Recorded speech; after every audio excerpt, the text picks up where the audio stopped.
বিনা মূল্যে দিল, কেন গোলামি করবেন না তার? তাইলে সৃষ্টি করেছেন কে? গোলামি করবেন কার? তাইলে এক নম্বর গোলামি করবেন কেন? তার কারণ তিনি আমাদের সৃষ্টিকর্তা, সৃষ্টি করেছেন, এই জন্য গোলামি করা লাগবে তার।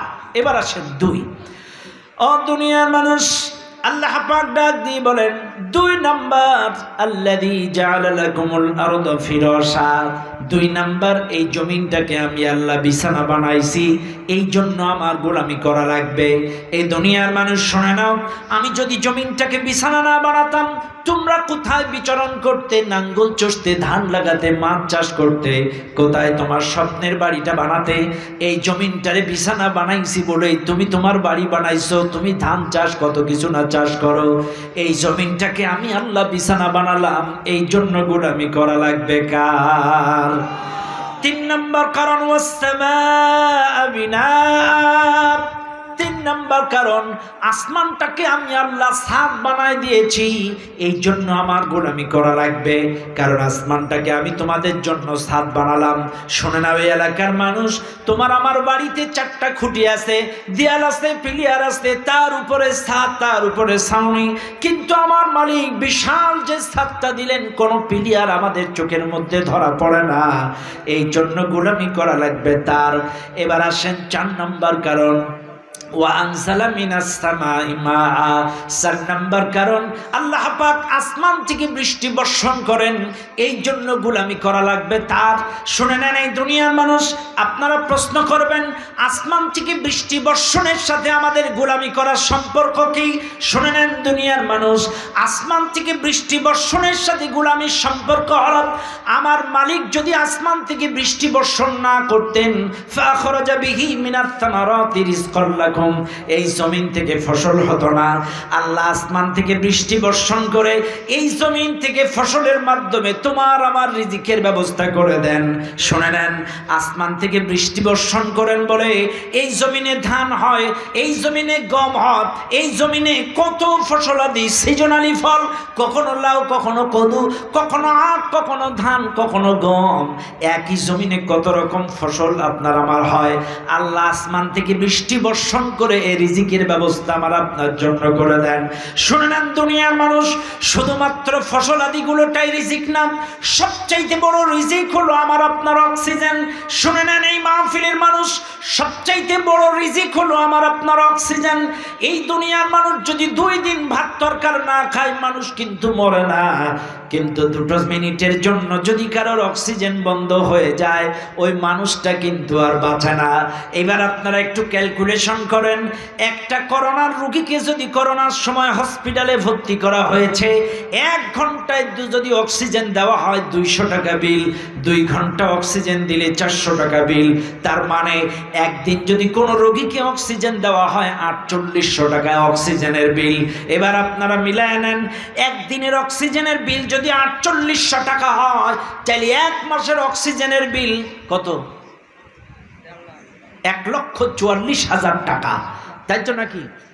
1,44,000 টাকা 1 মাসের অক্সিজেনের বিল।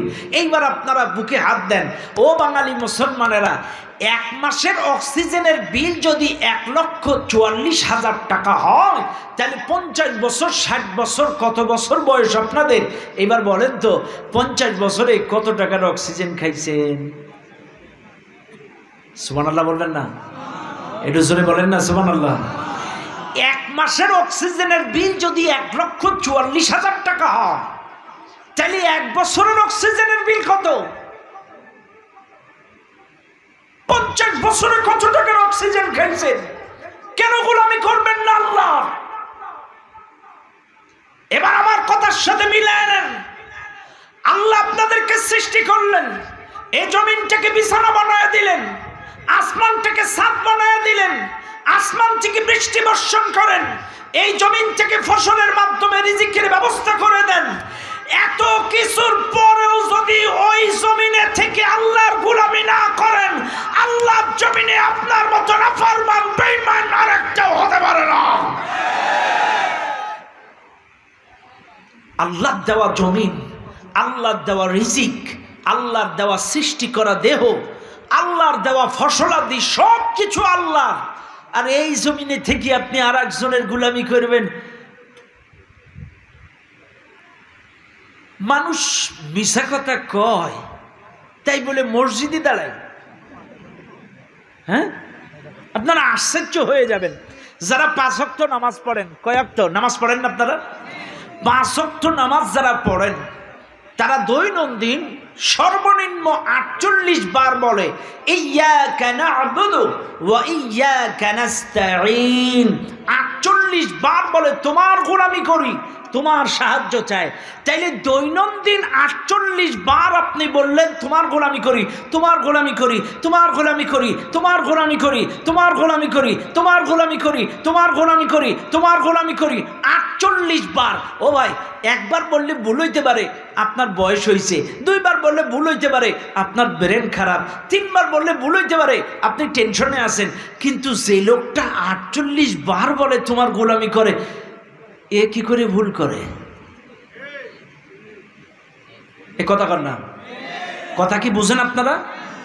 একটা কথা ভালো করে, আপনি তাবলিগ করেন আর সরমরাই করেন আপনার ব্যক্তিগত ব্যাপার, আপনি আওয়ামী লীগ করেন আর বিএনপি করেন আপনার ব্যক্তিগত ব্যাপার।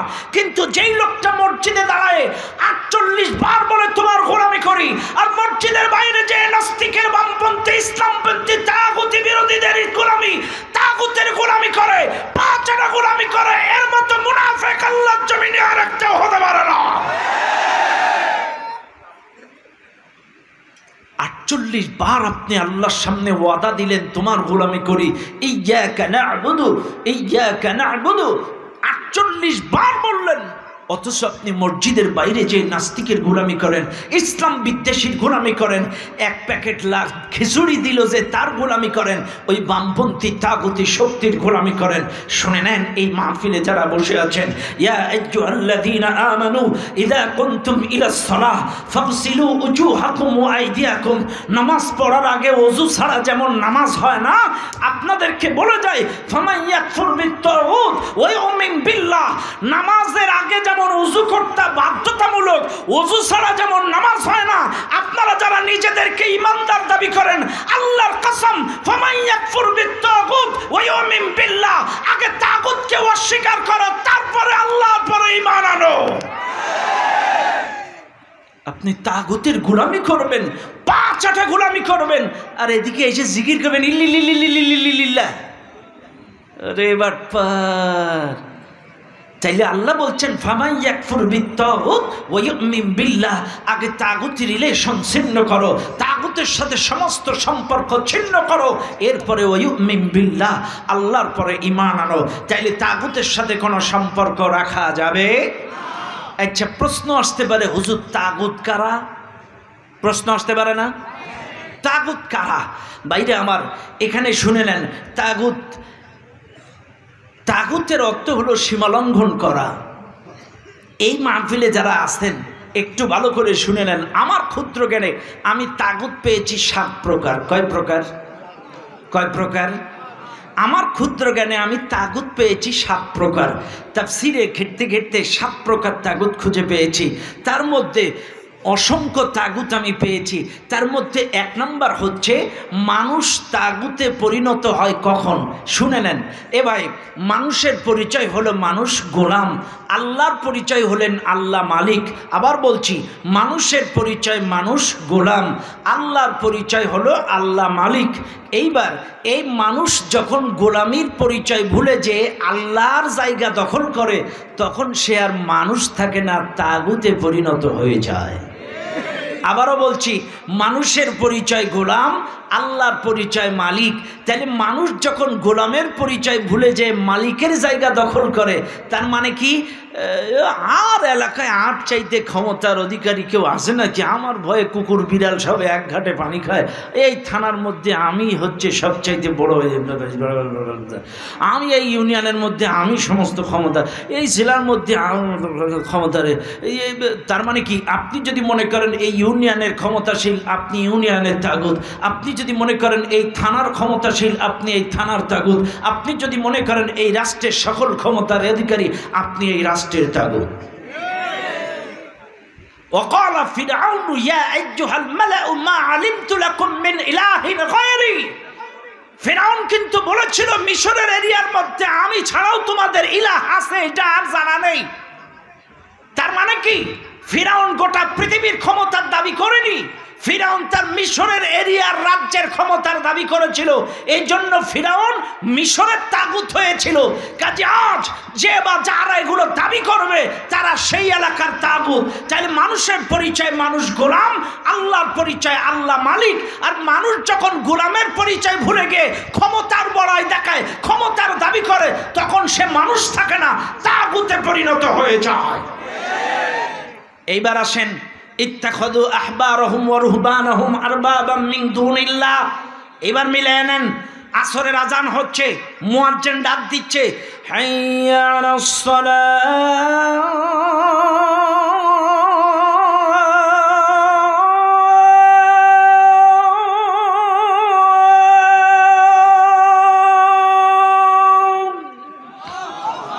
মুয়াজ্জিন ডাকছেন নামাজের দিকে, এদি একই টাইমে আপনার নেতা ডাকতে চাই, চল এখন এই ডুমুরিয়া বাস স্ট্যান্ডে বিশাল মিছিল আছে, 500 টাকায় 1 প্যাকেট বিরিয়ানি। এখন আসেন, আপনি আল্লাহর ডাকে মসজিদে না যে নেতার ডাকে মিছিলে গেলেন, বলেন তো কার গোলামি করলেন? তাগুতের গোলামি করলেন। এ কথা না, এ কথা আপনারা কি ক্লিয়ার বিষয়টা? কথা ক্লিয়ার? আরও তাগুত আছে, আমি স্টেপ বাই স্টেপ আপনাদেরকে বলবো। চাইলে আসেন, আমি আপনাদেরকে বুঝাচ্ছিলাম তাহলে গোলামি আমরা কেন করব, তাইলে আমি কারণ বলে দিলাম গোলামি করার কারণ কি, কেন আমরা আল্লাহর গোলামি করব। এবার আসেন, এবার আপনাদেরকে বুঝাই, মনে রাখবেন এই মাহফিলের জনগণ, আপনারা যদি প্রশ্ন করেন হুজুর গোলামি কতদিন করব, আল্লাহ পাক বলছেন ওয়া'বুদু রাব্বাকা আল্লাহ পাক বলেন নিশ্চিত মৃত্যু আসার আগ পর্যন্ত আমার গোলামি করো। নিশ্চিত মৃত্যু যতক্ষণ না আসবে, যতক্ষণ তোমার শ্বাস প্রশ্বাস চলবে, শুধুমাত্র আমার গোলামি করো। এবার এই দুনিয়ার মানুষ যদি প্রশ্ন করে আগো আল্লাহ আমরা গোলামি করব কোন জায়গায় কোন জায়গায়, এই দুনিয়ার মানুষ যদি প্রশ্ন করে কোথায় কোথায় গোলামি করব, আল্লাহ পাক তাও বলে দিলেন ইয়া ইবাদিয়াল্লাযীনা আমানু ইন্না আরদি ওয়াসিআতুন ফাইয়ায়া ফা'বুদুন। আল্লাহ পাক বলেন এই দুনিয়াটা অনেক বড়, এই দুনিয়াটা প্রশস্ত, তোমরা যেখানেই থাকো আমার গোলামি করো। তোমরা রান্নাঘরে থাকো গোলামি করো আমার, তোমরা জঙ্গলে থাকো গোলামি করো আমার, নৌকায় থাকো গোলামি করো আমার, প্লেনে থাকো গোলামি করো আমার, সংসদে থাকো গোলামি করো আমার। এই পৃথিবীটা প্রশস্ত, যেখানেই থাকো না কেন আমার গোলামি করো। এই মাহফিলের জনগণ এইবার আপনারা ভালো করে লক্ষ্য করবেন, এই মাহফিলের জনগণ শুধু মসজিদে আল্লাহর গোলামি করে, শুধু মাদ্রাসায় আল্লাহর গোলামি করে, খানকায় আল্লাহর গোলামি করে, কিন্তু অর্থনীতিতে আল্লাহর গোলামি নাই, রাজনীতিতে আল্লাহর গোলামি নাই, সংস্কৃতিতে আল্লাহর গোলামি নাই, শিক্ষানীতিতে আল্লাহর গোলামি নাই, পরিবার নীতিতে আল্লাহর গোলামি নাই, গোটা জিন্দেগির কোনো জায়গায় আল্লাহর গোলামি নাই। অথচ এই দুনিয়ার মানুষ আবার তারা বলে আমরা আল্লাহর ইবাদত করি, আল্লাহর গোলামি করি। আজকের এই মাহফিলের জনগণ আপনাদের ছোট্ট একটা কথা ধরা যায়, মনে রাখবেন নামাজ পড়ি আমরা মসজিদে, কোন জায়গায়? মসজিদে নামাজ পড়ি না? গোলামি করলাম কার? কার গোলামি করলাম? এবার আসেন, রাজনীতিতেও গোলামি করা লাগবে কার? রাজনীতিতে গোলামি করা লাগবে কার? করেন আপনারা? এখন আপনারা বলবেন হুজুর রাজনীতিতে গোলামিটা কি একটু বোঝায় এখন। এবার আসেন আপনাদেরকে একটু বোঝাই, রাজনীতিতেও গোলামি করা লাগবে আল্লাহর। ইসলামী রাজনীতি আপনাকে আমাকে করা লাগবে, ইসলামী আন্দোলন আপনাকে আমাকে করা লাগবে। এই মাহফিলের জনগণ আপনাদেরকে একটু জবাব দিয়ে যায়, এই মাহফিলে এই দেশের মধ্যে অনেক মানুষ আছে ইসলামী আন্দোলন নাম শুনলে ওদের একটা গায়ে ঝটকা দিয়ে ওঠে, ইসলামী আন্দোলন ইসলামী আন্দোলন। আচ্ছা ভাই, ইসলামী আন্দোলন আমি কেন করি শুনে নেন এই মাহফিলের জনগণ, আপনাদেরকে বোঝাচ্ছি ইসলামী আন্দোলন আমরা কেন করি আর কেন দরকার শুনে নেন। 1 নাম্বার, ইসলামী আন্দোলন আমরা করি 1 নাম্বার কারণ হলো আমার ব্যক্তি জীবনের কারণে, আমার ব্যক্তি জীবন ইসলামী আন্দোলনের কারণে সুন্দর হয়। কারণ ইসলামী আন্দোলন যারা করে একটা রুলস রেজুলেশন আছে। তুমি কতটা কোরআন শরীফ পড়েছো, রিপোর্টে লেখা লাগে। তুমি কয়টা হাদিস পড়েছো, রিপোর্টে লেখা লাগে। তুমি কতগুলো মানুষকে দাওয়াত দিয়েছো, রিপোর্টে লেখা লাগে। তুমি 5 ওয়াক্ত নামাজ পড়ছো কিনা, তোমার রিপোর্টে লেখা লাগে। তোমার একটা বাইন্ডিংয়ের মধ্যে একটা রুলস রেজুলেশন। তুমি যখন 1 মাস, 2 মাস, 3 মাস, 5 মাস এই রুলস অনুযায়ী চলবা, এই রিপোর্ট অনুযায়ী চলবা, আপনি বলেন তো এই লোকটা কি আর কখনো খারাপ কাজ করতে পারে? সুবহানাল্লাহ বলবেন না? চাইলে ইসলামী আন্দোলন 1 নাম্বার করার কারণ এটা আমার ব্যক্তি জীবনের জন্য করি। আমার ব্যক্তি জীবন সুন্দর হবে, আমার ব্যক্তি জীবনটা আল্লাহর আনুগত্য হবে, আল্লাহর গোলামি হবে, এই জন্য আমরা ইসলামী আন্দোলন করি। 2 নাম্বার পারিবারিক জীবনের জন্য ইসলামী আন্দোলন করি। 3 নাম্বার রাষ্ট্রীয় জীবনের জন্য ইসলামী আন্দোলন করি। এখন আপনারা বলবেন হুজুর ব্যক্তি জীবনে ইসলাম মানলেই হয়ে যায়, রাষ্ট্রীয় জীবনে ইসলামের কি দরকার, রাষ্ট্রীয় জীবনে ইসলামী জীবন ব্যবস্থা কি দরকার? এইবার আপনারা আমার সহজ প্রশ্নের জবাব দেন। মনে করেন এখানে ঢাকায় যে পরিবহন যায় নাম কি? সোহাগ। আচ্ছা সহজ নাম ধরলাম সোহাগ পরিবহন। এখন সোহাগে মনে করেন 28টা কি 30টা সিট আছে। 30টা সিট, 28টা বা 30টা সিটে 30টা যাত্রী। এখন তালা বা এই 18 মাইলে এসে খাড়ায় এই ড্রাইভার মদ খাচ্ছে আর টাল খাচ্ছে। বলেন তো আপনারা কি এই ড্রাইভারের সাথে যাবেন? কেন যাবেন না? ড্রাইভার কি মাতাল? আচ্ছা বাদ দিলাম, ড্রাইভার যদি পাগল হয় যাবেন? ড্রাইভার যদি চালাইতে না পারে, এখানে রেখে এরকম করে, তাও যাবেন? তাইলে আপনারা কি করবেন? হ্যাঁ, এই 30 জন যাত্রীরা আন্দোলন করবেন। এই ড্রাইভারকে ঘাট ধরে নামাবেন, কোম্পানিকে ফোন দেবেন, নতুন ড্রাইভার দাও, ভালো যোগ্য ড্রাইভার দাও তার সঙ্গে। কারণ আপনার গাড়ি থেকে নামার কোনো সুযোগ নাই, আপনাকে ঢাকায় যাওয়াই লাগবে, বিরাট জরুরি কাজ। চাইলে কি করতে হবে? গাড়ি ছাড়ার সুযোগ নেই, গন্তব্যে যাইতেই হবে। চাইলে কি করতে হবে? ওই ড্রাইভার চেঞ্জ করতে হবে। ও ভাই, চাইলে রাষ্ট্রীয় জীবনে ইসলাম কেন দরকার? কারণ মনে রাখবেন, সামান্য ঢাকায় যাইতে গেলে যদি আপনার ড্রাইভার মাতাল হলে যদি তার সাথে না যান, চাইলে একটা রাষ্ট্রের ড্রাইভার যদি দুর্নীতিবাজ হয়, চোর হয়, সিটার বাটপার হয়, মাতাল হয়, এর সাথে কি আপনারা জান্নাতে যাবেন? ড্রাইভার চেঞ্জ করা লাগবে না? কথা ক্লিয়ার? কথা ক্লিয়ার?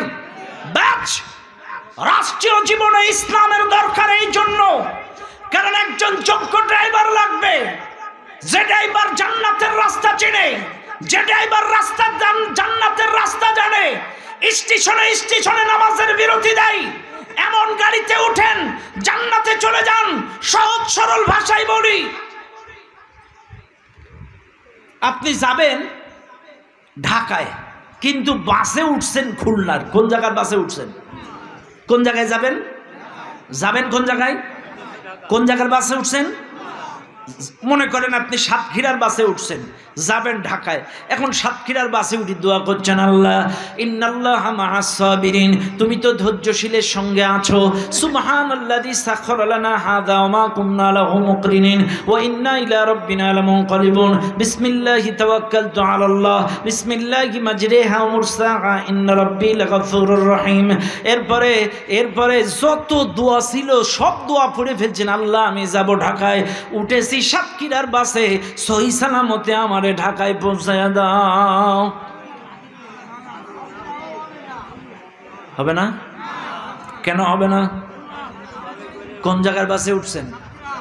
যাবেন কোন জায়গায়? কথা ক্লিয়ার? চাইলে আপনার বিবেক যদি বলে না এই বাসটা সাতক্ষীরার বাস, এই জায়গায় উঠে দোয়া করলে কাম হবে না, ওই বাস থেকে নামতে হবে, যেই বাস ঢাকায় যায় ওই বাসে উঠতে হবে, এরপরে দোয়া করতে হবে, আপনি গন্তব্যে চলে যাবেন। এটা যেমন বাস্তব, দুনিয়ার জিন্দেগিতে যে যেই দলের প্যাসেঞ্জার বা গাড়িতে আসেন, আপনার বিবেকের কাছে প্রশ্ন করেন, আপনার বিবেকের কাছে প্রশ্ন করেন, আপনার বিবেকের কাছে প্রশ্ন করেন, আপনার গাড়িটা জান্নাতে যাবে কিনা। আপনার বিবেক যদি বলে না এই গাড়ি জান্নাতে যাবে না, এখনো সময় আছে, নামেন। যেই গাড়ি জান্নাতে যায় ওই গাড়ি ধরে,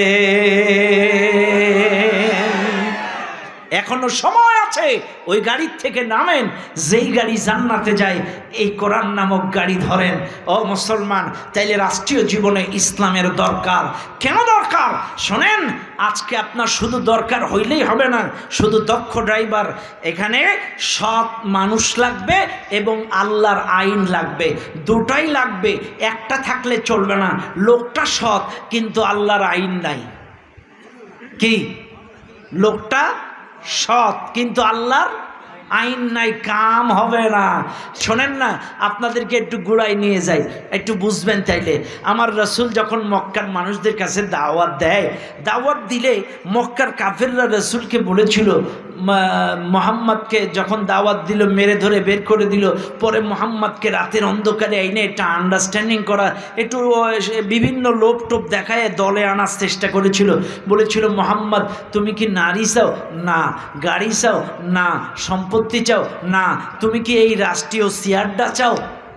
আবু জেহেল অফার দিছিল মোহাম্মদকে, তুমি কি এই চেয়ারটা চাও? প্রেসিডেন্টের চেয়ার, দারুন নাদুয়ার যে চেয়ার, আবু জেহেলের যে সংসদ, এই দারুন নাদুয়ার যে প্রেসিডেন্টের চেয়ারটাও মোহাম্মদকে দিতে চাইছিল। কিন্তু মোহাম্মদ বলেছিল, না, আমি এই চেয়ার নেব না। কেন নেব না? কারণ প্রত্যেকটা নবী কিন্তু শাসন ক্ষমতা চেয়েছিল আল্লাহর কাছে। কার কাছে? চেয়ার চাইছিল কার কাছে? রব্বি আদখিলনি মুদখালা সিদকি ওয়া আখরিজনি মুখরাজা সিদকি ওয়াজআলনি মিন লাদুনকা সুলতানান নাসিরা। তারা আল্লাহর কাছে চাইছিল, এদের কাছে না। এখন আসেন, আপনারা বলবেন, হুজুর এই যে নবী যে চেয়ার দিতে চাইলো আবু জেহেল, নবী নিল না কেন? নবী তো নিতে পারত, নিলে আইন টাইন চেঞ্জ করতে পারত না। রাসূল চিন্তা করেছিল, আমি চেয়ার নিয়ে হরবটা কি? আর আন্ডারে 300 সংসদ সদস্য তো ইরাই, কথা না। আমি সিয়ানি করবোটা কি? আর সংসদ সদস্য তো সব এরাই। আমি বলবো আস-সারিকু আস-সারিকাতু, চোর চুরি করলে চোরের হাত কেটে দাও। এইবার স্পিকার বলবে, এই আইনের পক্ষে কারা হ্যাঁ আছেন? হ্যাঁ বলুন। এই সংসদ সদস্য সব তো ওই দলের, হ্যাঁ বলুন, হ্যাঁ বলুন। এইবার বল, স্পিকার বলবে, এই আইনের বিপক্ষে কারা আছেন? না বলুন। না, না বলুন। না, না বলুন। না। এইবার স্পিকার বলবে, হে হে, না জয়যুক্ত, না জয়যুক্ত, না জয়যুক্ত। কাজী মোহাম্মদের কোরআনের হাত কাটার আইন বাজেয়াপ্তে ঘোষণা করা হলো। কারণ আইসিআরটা নিয়ে করবোটা কি? কাজী সৎলোক হয়ে কাম হবে না, আইনও লাগবে। কথা ক্লিয়ার? তাইলে শুধু সৎলোক এই জায়গায় বসলে কাম হবে না, আল্লাহর আইনও লাগবে। ও ভাই, এবার আসেন না, আমার রাসূল মক্কার জিন্দেগিতে 40 থেকে 53 পর্যন্ত 13টা বছর, 40 থেকে 53 পর্যন্ত 13টা বছর 88টা সূরা নাজিল হয়েছে মক্কায়। আবারও বলছি, 88টা সূরা নাজিল হয়েছে মক্কায়। 13টা বছরে 88টা সূরা দিয়ে মক্কার সুদ ঘুষ জেনা ব্যভিচার শিরিক বেদাত পরিবর্তন করার চেষ্টা করেছিল, পারে নাই। কারণ তখন তার সিয়াদ ছিল না, লোক সৎ কিন্তু আইন কায়েম করতে পারে নাই। ওনার ওয়াজে সমাজ পরিবর্তন হয়নি। অবশেষে মারধর খেয়ে জুলুমের শিকার হয়ে মদিনায় যে মানুষ জোগাড় করে অহুদ বদর খন্দক যুদ্ধ করে মক্কা যখন বিজয় করলেন, অটোমেটিকলি এখানে কোরআনের আইন এবং সৎলোক দুটোর সমন্বয় সমাজ পরিবর্তন হয়ে গেল। তাইলে আপনাদেরকে বলে যায়, শুধু সৎলোক হলেও সমাজ পরিবর্তন হবে না, আবার আল্লাহর আইন আছে কিন্তু লোকগুলো বাটপার, তাইলেও সমাজ পরিবর্তন হবে না। সৎলোকের আইন চাই, আল্লাহর শাসন চাই। ওই যে সৎলোকের শাসন চাই, আল্লাহর আইন চাই। কথা কি ক্লিয়ার? কথা কি ক্লিয়ার? চাইলে একটা কথা স্পষ্ট শুনে নেন, আল্লাহর আইন চাই, সৎলোকের শাসন চাই। দুটোর সমন্বয় সমাজ পরিবর্তন হয়, অন্যথায় সমাজ পরিবর্তন হবে না। আইন আছে কিন্তু অসৎ লোক যদি হয়, 3500 বিঘে জমি একজনের পেটে চলে যাবে। আইন তো আছে, কথা না, আইন আছে না, কিন্তু লোক কি? আইন আছে কিন্তু লোকটা অসৎ, এই জন্য 3500 বিঘে জমি একজনের পেটে চলে গিয়েছে। ওয়াজ করবো কোন জায়গায়? জায়গা নেই। আজকে অবাক হয়ে যায়, বিশ্বাস করেন ভয় লাগে কথা বলতে, যে আজকে দেশপ্রেম দেশপ্রেম দেশপ্রেম, স্বাধীনতার পক্ষের শক্তি, দেশপ্রেম দেশপ্রেম, এই দেশত্ববোধ লোকগুলো কোন জায়গায় গেল? এদের দেখতে চাচ্ছিলাম। দেশপ্রেমিকরা কই? এরা কি ইত্তেকাবে বসছে নাকি?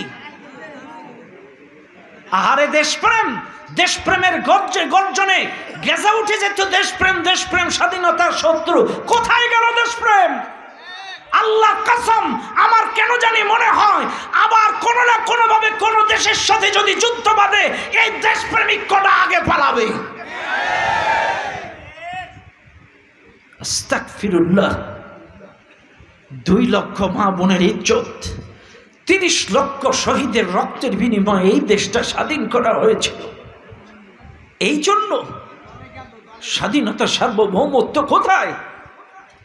এই জন্য তো দেশটা স্বাধীন হয়নি। আজকে দেশত্ববোধ জাগ্রত করেন, দেশপ্রেম জাগ্রত করেন, সোচ্চার কণ্ঠে আওয়াজ তুলুন।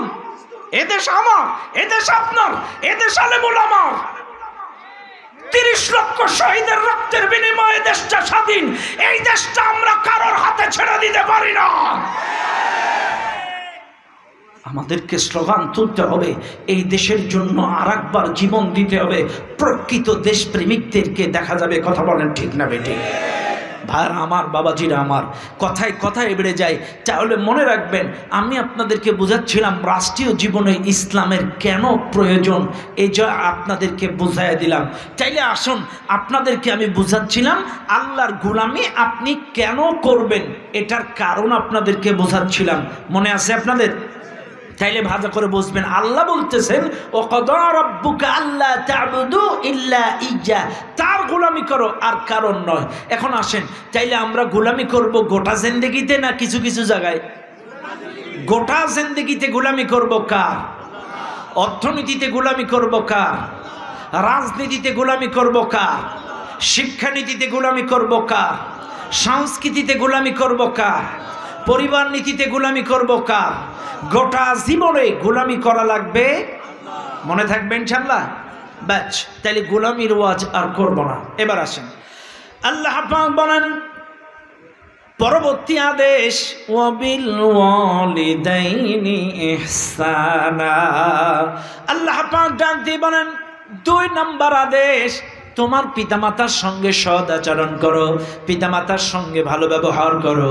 এই মাহফিলের জনগণ পিতামাতার ওয়াজ শুনলে মনে করেন অনেকটা হুজুর কমন ওয়াজ করবে। এই ওয়াজ শুনতে শুনতে মাথা ঝালাফালা হয়ে গেল।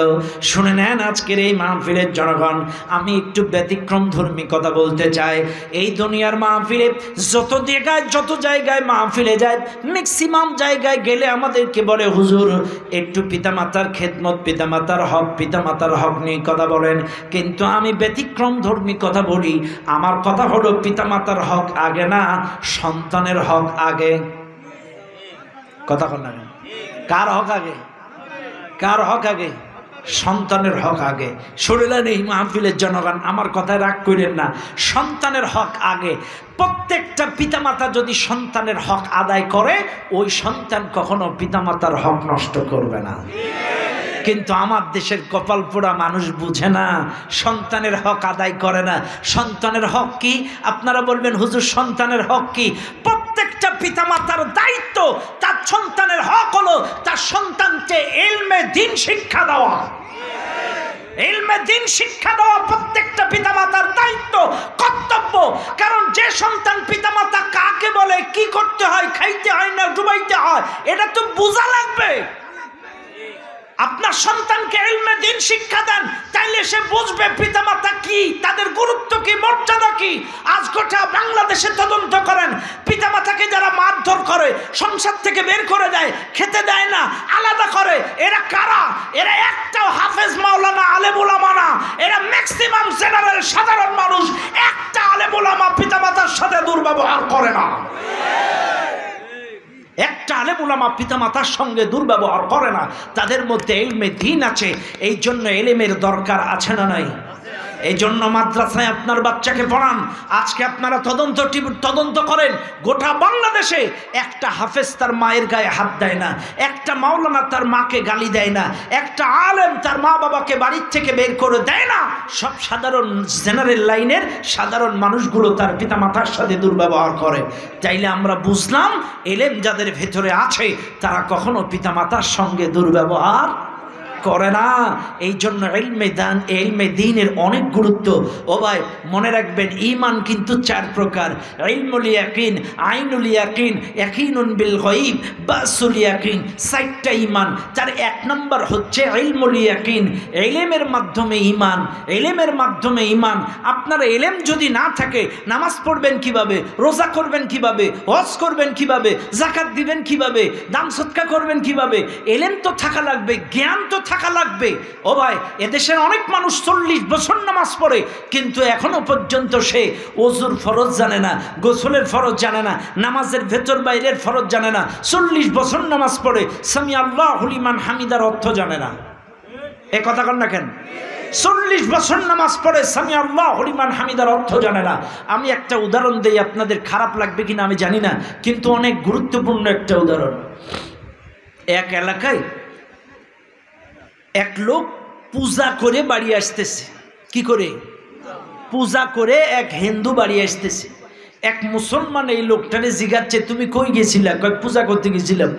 তাই নাকি? আচ্ছা তুমি কত বছর পূজা করো? প্রায় 25 বছর। আচ্ছা এই 25 বছর তুমি এত পূজা কার নামে দাও? তো বলে কখনো মায়ের নামে, পিসির নামে, বাবার নামে, এই প্রতিবেশীর নামে, বালা মুসিবতের নামে, বিভিন্ন নামে পূজা দেই। তা বলছে এই পূজাটা কি কায়দায়, কি ফর্মুলায় দাও?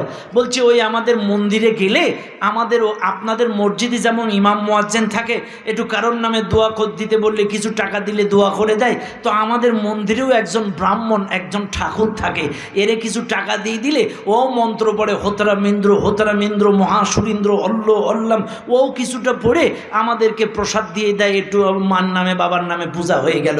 তখন এই মুসলিমটা বলতেছে, তুমি যে 25 বছর পূজা করো, তোমার ব্রাহ্মণ যে কি মন্ত্র পড়ে, তুমি কি এগুলো বুঝো?